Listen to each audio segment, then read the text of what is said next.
भारत माता की।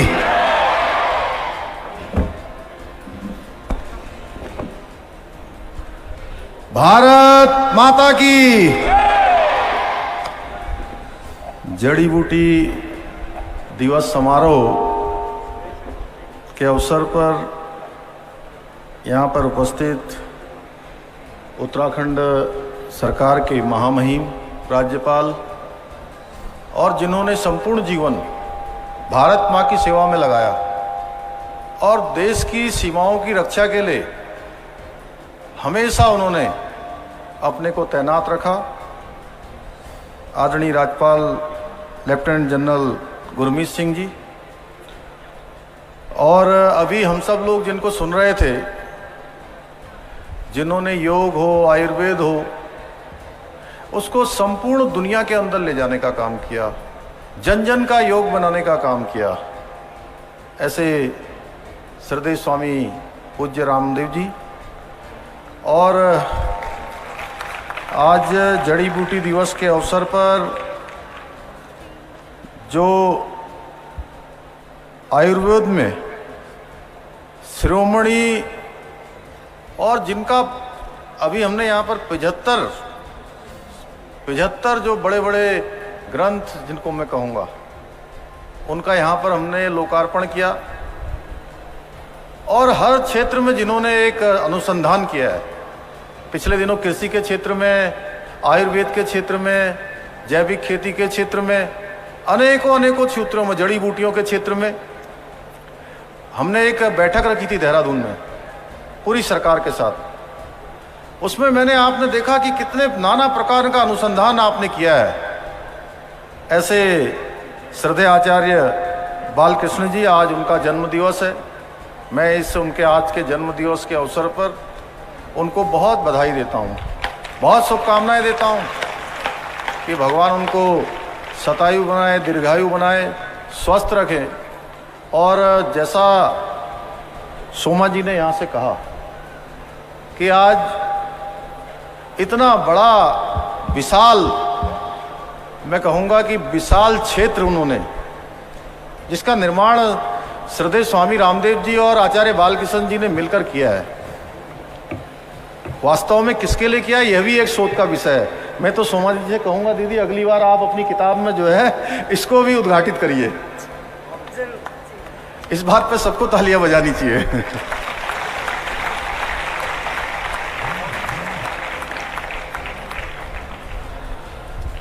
मंच पर विराजमान उत्तराखंड सरकार के वरिष्ठ मंत्री आदरणीय प्रेमचंद अग्रवाल जी, आदरणीय सुबोध उनियाल जी, आदरणीय डॉक्टर धन सिंह रावत जी, और महामंडलेश्वर स्वामी अर्जुन पुरी जी, रुड़की क्षेत्र के हमारे लोकप्रिय विधायक भाई प्रदीप बत्रा जी, स्वामी दामोदर दास जी बड़ा अखाड़ा, स्वामी कमल दास जी उदासीन अखाड़ा,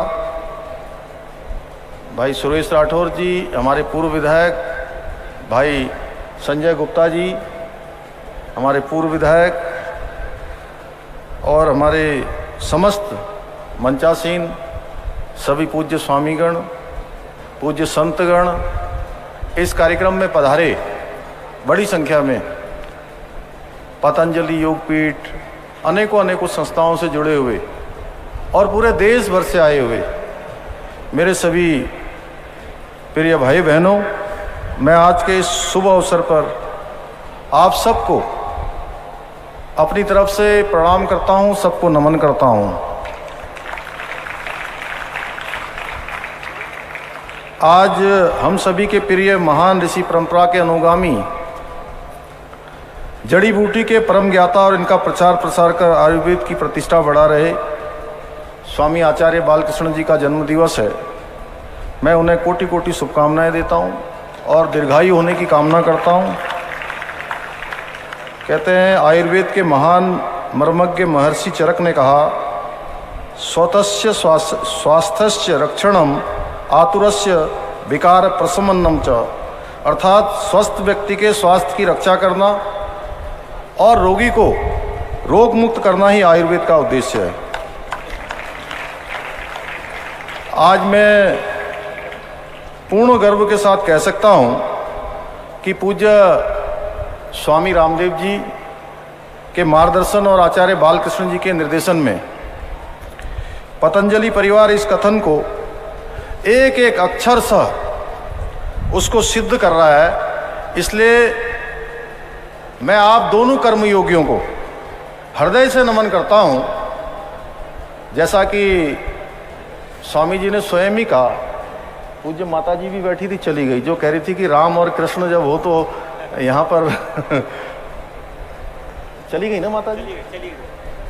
और माता जी इतनी आज प्रसन्न देख रहा था मैं, माता जी को प्रसन्नता देखकर, उनकी इस आयु में भी उनके अंदर जो जज्बा देखकर कि सच में महान है वो माँ जिन्होंने अपनी कोख से स्वामी रामदेव जी जैसे हमारी महान आत्मा को उन्होंने जन्म दिया।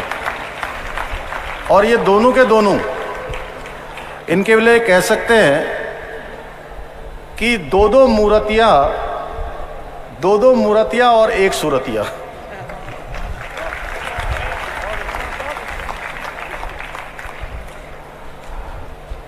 आज हम जहाँ इस दिवस को जड़ी बूटी दिवस के रूप में मना रहे हैं, भाइयों बहनों, यह आयुर्वेद केवल एक चिकित्सा पद्धति नहीं है, इसे समग्र मानव दर्शन के रूप में भी वर्णित किया जा सकता है। यह हमारी एक ऐसी विरासत है जिसमें संपूर्ण विश्व का कल्याण सुनिश्चित किया जा सकता है। और पिछले दिनों जब कोरोना महामारी आई थी, तो जब सारी दवाइयां शुरू में फेल हो गई, कोई दवाई काम नहीं आ रही थी,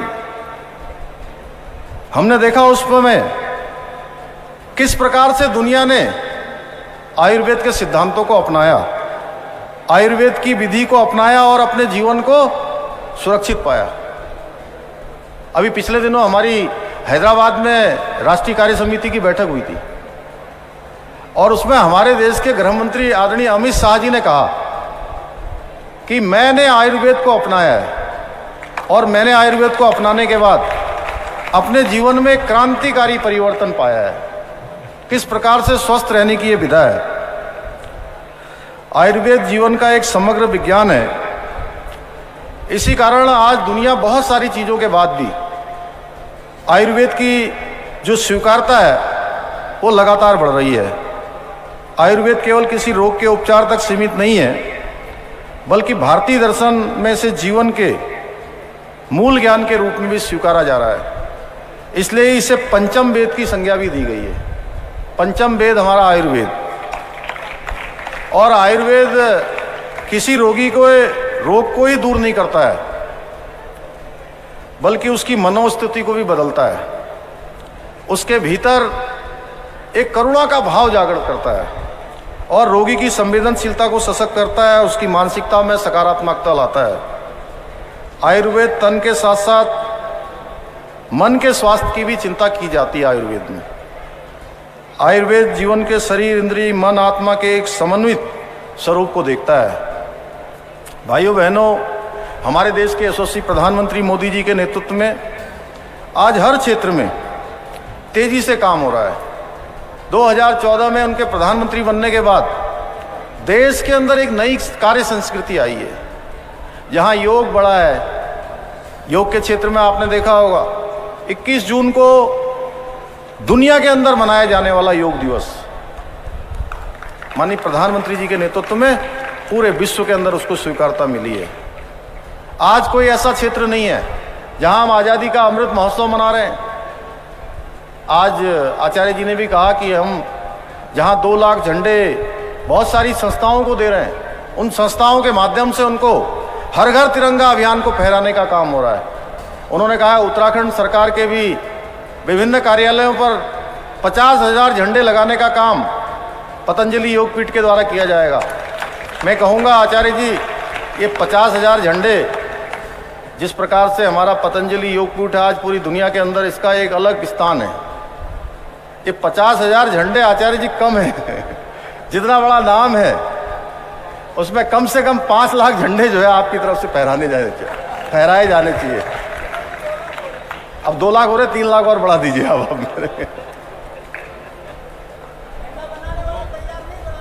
अच्छा, अब जितने बन जाए उतने बना दीजिए आप। आगे चलता रहेगा कार्यक्रम। हाँ हाँ, ये चलता रहेगा, ठीक है।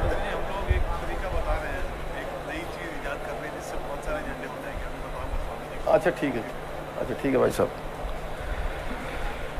तो मैं कह रहा था कि उसी तरह से जहां आज़ादी के अमृत महोत्सव को हम मना रहे हैं, हर घर तिरंगा हमारा जाएगा।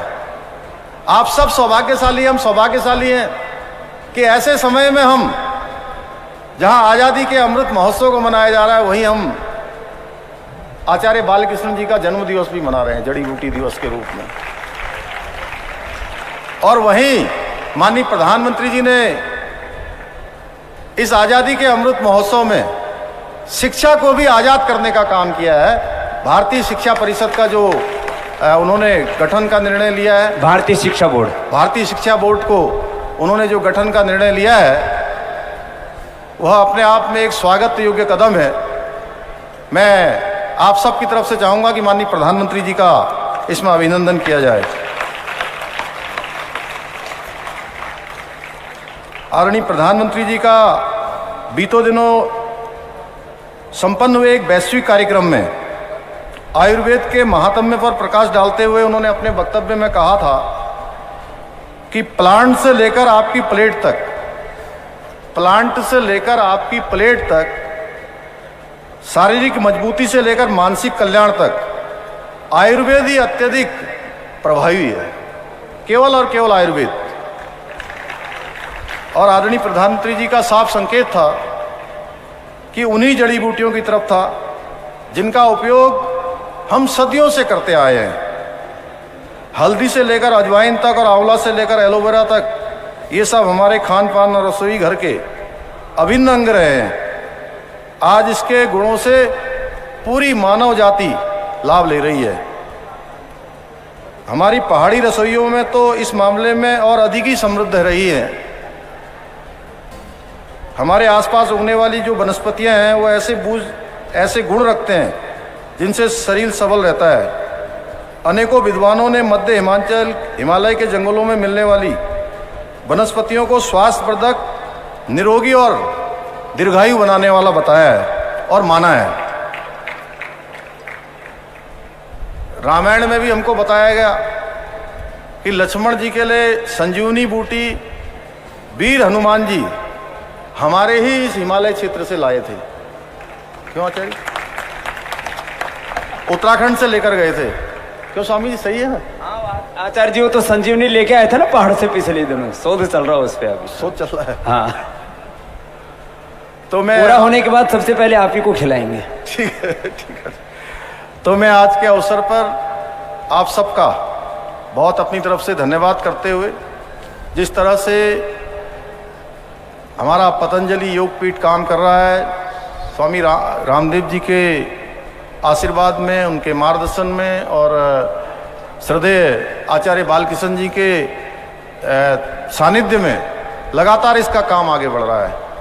और लगातार मैं एक सभी कार्यक्रमों में मैं जाता हूं, तो उत्तराखंड का मुख्य सेवक होने के नाते आप सबके आशीर्वाद से, माननीय प्रधानमंत्री जी की मार्गदर्शन में इस प्रदेश को आगे बढ़ाने के लिए हम लोग लगातार काम कर रहे हैं। इस बार हमारे यहाँ चार धाम यात्रा अभी संपन्न नहीं हुई, चल रही है।